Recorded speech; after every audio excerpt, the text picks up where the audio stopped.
Quelle que soit la trajectoire d'une vie, la vieillesse demeure l'âge souffrant. Il y a certes ses croissances vers une vie de douceur et de bonté, le retour à la communion et à l'humain. Les grands-parents entourés de leurs enfants et de leurs petits-enfants.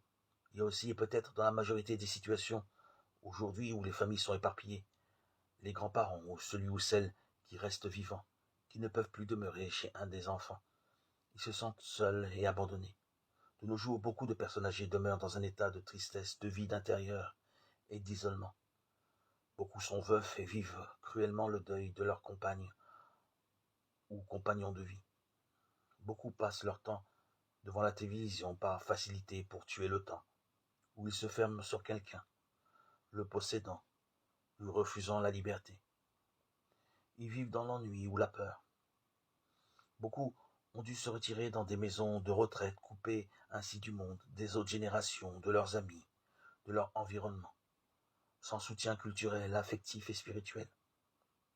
La souffrance de beaucoup de vieillards est intense. Ils se sentent inutiles, non voulus, un poids pour leurs enfants. Ils manquent de force, d'énergie et d'intérêt. Ils attendent qu'on fasse pour eux ce qu'ils ne peuvent plus faire pour eux-mêmes. Le plus difficile pour chacun semble être le vide intérieur, l'inquiétude, l'angoisse. Pour un rien, il tombe dans l'affolement, tous les symptômes de la communion brisée dont on a déjà parlé dans les précédents audios chez l'enfant, remontent à la conscience.